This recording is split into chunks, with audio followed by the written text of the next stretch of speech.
Assalamualaikum warahmatullahi wabarakatuh. Alhamdulillahi wahdah, wassalatu wassalamu ala rasulillah, sayyidina wa nabina Muhammadin wa ala alihi wa ashabihi wa mawala.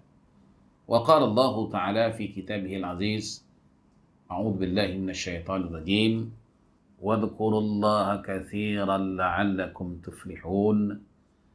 Dan sebutlah nama Allah, yakni banyakkan berzikir agar kamu beruntung. Al-Quran, surah Al-Anfal. Surah Al-Anfal, surah yang ke-8 dalam Al-Quran, ayat yang ke-45. Maha benar Allah dengan segala firman-Nya. Saudara-saudaraku sekalian, Alhamdulillah, kita dapat bertemu sekali lagi. Di mana kali ini kita akan membincangkan pula tentang fadilah, kelebihan-kelebihan zikrullah, yakni berzikir, menyebut, mengingat nama Allah. Dan ini kami bicarakan adalah berkenaan atau bersebenaraan dengan Ramadan. Artinya, berzikir di bulan Ramadan tentu sekali tidak sama nilai dan makamnya dibandingkan dengan bulan-bulan yang lain. Oleh karena itu, kita rebut peluang Ramadan ini sebanyak mungkin untuk kita meraih pahala di sisi Allah Subhanahu wa Ta'ala, mumpung kita masih berkesempatan, kita masih diberi peluang oleh Allah Subhanahu wa Ta'ala. Oleh karena itu peluang yang ada ini kita gunakan semaksimal mungkin. Semoga kehidupan kita Ramadan ini khususnya semakin baik dan lebih berkualiti dibandingkan yang lalu. Apa yang ingin kita sampaikan di sini adalah mengenai zikir. Jelas tadi ayat yang kita baca, Allah suruh wadhkurullaha katsira. Hendaklah kamu menyebut dan berzikir kepada Allah sebanyak-banyaknya. Ini kalimah banyak. Banyak ini maknanya seringlah kita berzikir, khususnya di bulan Ramadan, per hari, per jam, ya. Jangan kita abaikan, kita lalaikan, melainkan kita isi dengan zikrullah. Zikrullah ini umum, menyebut kalimah-kalimah yang tertentu, ya, atau membaca Al-Quran, bil khusus baca Quran. Baca Quran juga termasuk zikrullah, dan ini yang paling terbaik, ya, menyebut nama Allah melalui ayat-ayat Allah Subhanahu wa Ta'ala. Apa kata Rasulullah? La yaqudu qaumun yadhkurun Allah. Tidaklah berhimpun, berkumpul seseorang itu beramai-ramai untuk dia menyebut Allah, berzikir kepada Allah. Jadi dalam berhimpun beramai-ramai ini, sekarang ini kan kita berada di rumah bersama anak, bersama istri, sekeluarga. Ini yaqudun, kita duduk berhimpun bersama-sama, yazkurun, mengingat Allah Subhanahu wa Ta'ala. Nah, ini saya katakan tadi keistimewaan Ramadan kali ini banyak sekali. Di mana saya katakan kita dapat duduk bersama keluarga. Tapi jangan duduk hanya tidur makan saja, melainkan kita isilah di dalam rumah kita itu dengan zikrullah. Kata Nabi, la yaqudu qaumun yadhkurun Allah. Tidaklah mereka duduk berhimpun di suatu tempat. Tempat di sini maknanya bukan hanya masjid, rumah juga termasuk. Mereka menyebut berzikir nama-nama Allah. Lalu apa kata Allah? Kata Rasulullah, illa hafat bihimul malaikah. Yakni kata Rasulullah, para malaikat akan melindunginya. Subhanallah. Malaikat melindungi kita. Bayangkan security kita malaikat. Kalau umpamanya kita mempunyai security bodyguard manusia, kita rasa nyaman, ya, aman, terjamin. Apatah lagi kalau bodyguard kita ini adalah malaikat-malaikat Allah. Yakni Allah Subhanahu wa Ta'ala akan mengutus malaikatnya untuk menjaga mereka ini. Sebab mereka ini yadhkurun Allah. Mereka ini berzikir, menyebut, mengingat nama Allah. Ini yang pertama kata Rasulullah, illa hafat bihimul malaikah, para malaikat akan melindunginya. Bayangkan saudara-saudara sekalian, seisi keluarga itu dilindungi oleh Allah melalui malaikatnya. Betapa mulia, betapa indahnya keluarga tersebut. Maka untuk itu, sekali lagi, saya ingatkan kepada kita semua, mari kita rebut peluang zikrullah di bulan Ramadan ini khususnya, dan di bulan-bulan lain umumnya.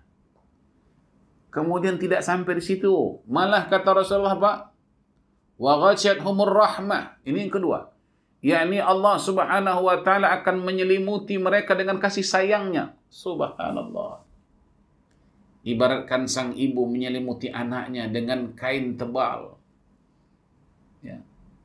Ini yang menyelimuti kita rahmat Allah, kasih sayang Allah. Mana ya Pak? Allah mengasihi orang ini, kalau istilahnya daripada ujung rambutnya sampai ke ujung kakinya, di luar dan di dalam, semuanya dirahmati, dikasihi oleh Allah Subhanahu wa Ta'ala. Perhatian sekalian, bagaimana keadaan orang-orang yang dikasihi oleh Allah? Ya jawabnya, contohnya, logikanya, seperti kita mencintai sesuatu. Manakala kita mencintai sesuatu itu kita jaga, kita pelihara baik-baik, sebab ini barang kita sayangi, kita cintai. Demikian juga logikanya Allah Subhanahu wa Ta'ala. Allah menjaganya. Bermakna manakala Allah sudah mengasihi, bermakna Allah tidak akan membenci. Demikian juga kalau Allah membenci, tak siapapun yang boleh mengasihinya. Oleh karena itu tuan-tuan, kalau kita mau dikasihi oleh yang lain, maka jangan lupa kita mendapat kasih sayang Allah. Manakala Allah menyayangi kita, semua makhluk-makhluk Allah akan sayang kepada kita. Wa imma di langit, di bumi, di darat, dan di laut. Begitulah kelebihan orang-orang yang mendapat kasih Allah. Contohnya, baginda Nabi Muhammad SAW adalah insan yang mendapat kasih sayang Allah. Maka disebut Muhammadun Habibullah. Buktinya, semua kita tahu.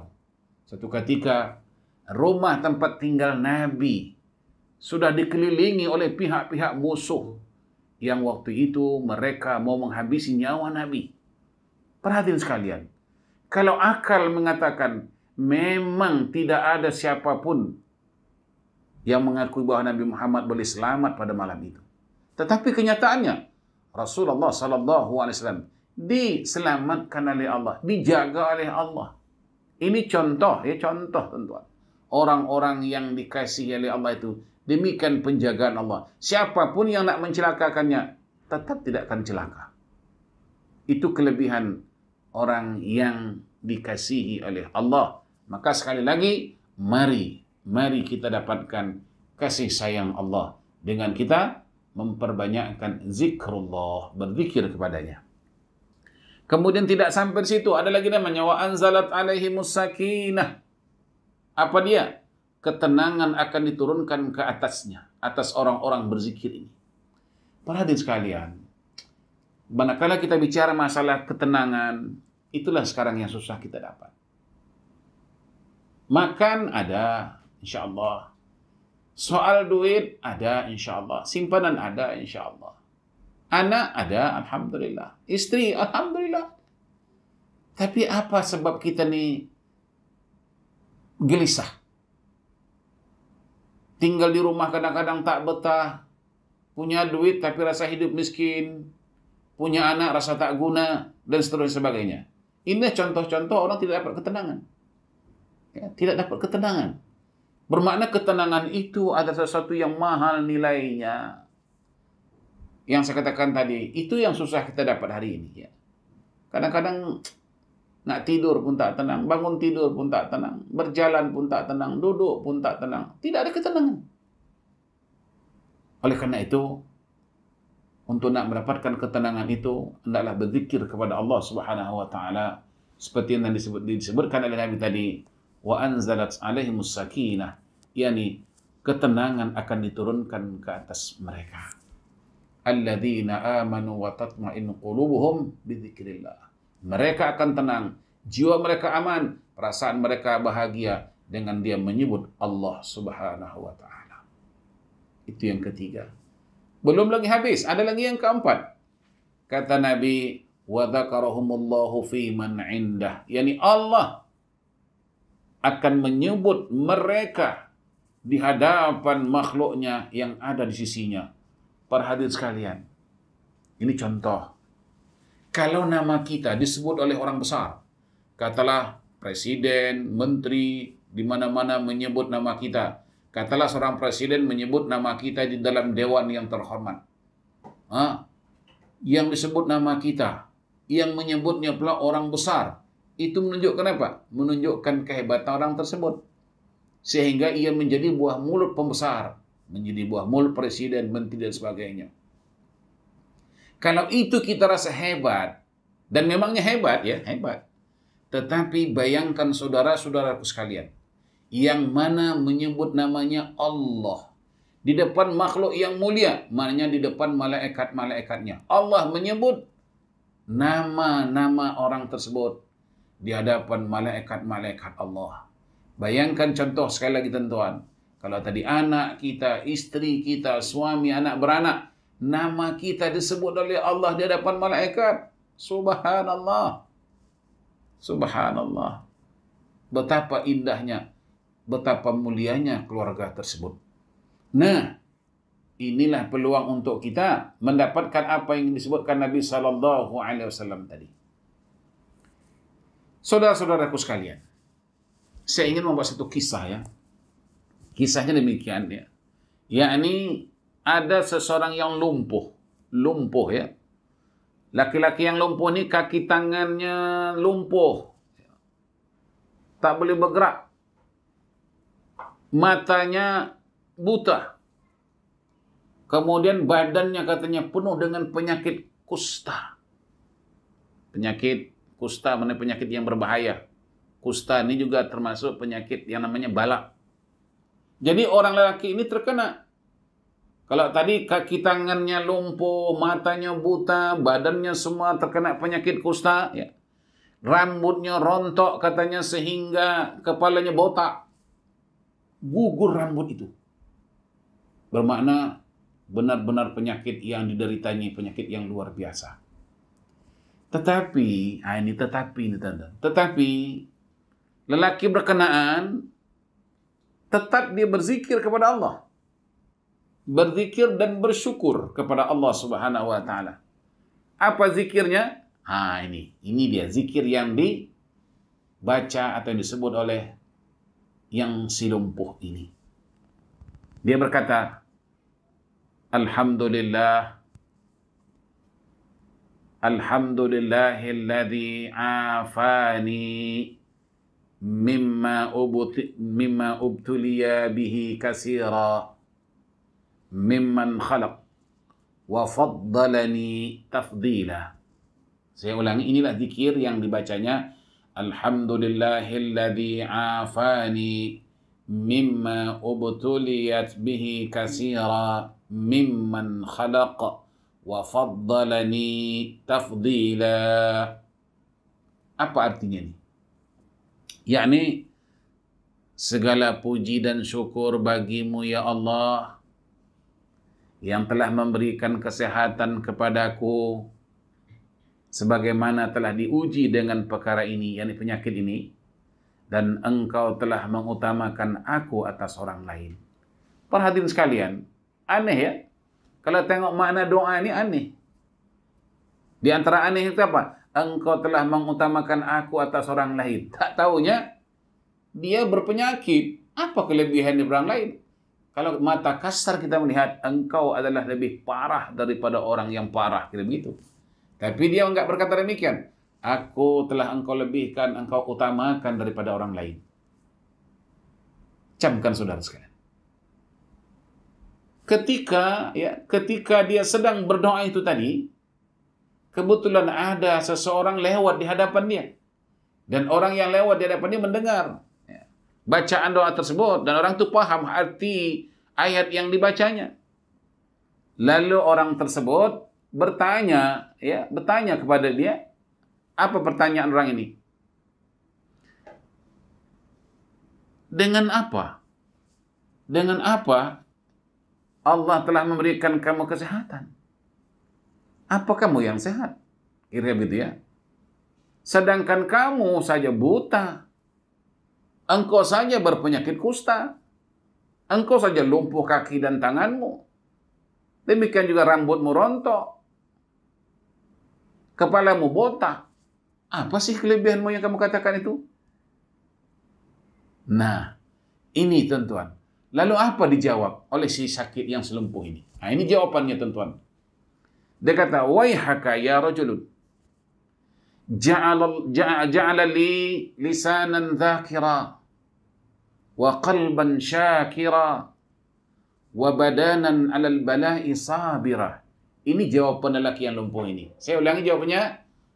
Waihaka ya rajul. Ja'ala li lisanan dzakira wa qalban syakira wa badanan 'alal bala'i sabira. Maknanya apa? Kasihan kamu wahai saudara. Kata si lumpuh ni, kasihan kamu. Aku bersyukur kepada Allah. Kerana apa? Karena Allah menjadikan untukku lidah yang sering berzikir. Maknanya, walaupun badanku ni lumpuh semua sekali, ya, berpenyakit semuanya, tapi aku masih lagi berterima kasih, bersyukur kepada Allah. Kenapa? Karena Allah menjadikan untukku lidah yang sering berzikir. Nah, hati yang sering bersyukur. Walaupun aku sakit seperti ini, hatiku tetap bersyukur kepada Allah Subhanahu wa taala. Tubuh badanku yang aku senantiasa bersabar dengan musibah ini. Adapun mengenai tubuh badanku seperti ini, aku pula sabar. Subhanallah. Para hadirin saudara sekalian, apa yang dapat kita petik daripada ini semua? Di sini pengajaran yang ingin kita petik. Ya, ini apa dia? Walaupun tubuh hancur, sakit, tadi kena kena kusta, ya, sehingga tubuhnya itu hancur, dimamah penyakit. Tidak ada apa kesehatan yang perlu disyukuri secara zahirnya. Memanglah. Secara zahirnya tak ada yang nak disyukuri apa. Nak syukur apa? Semua berpenyakit apa.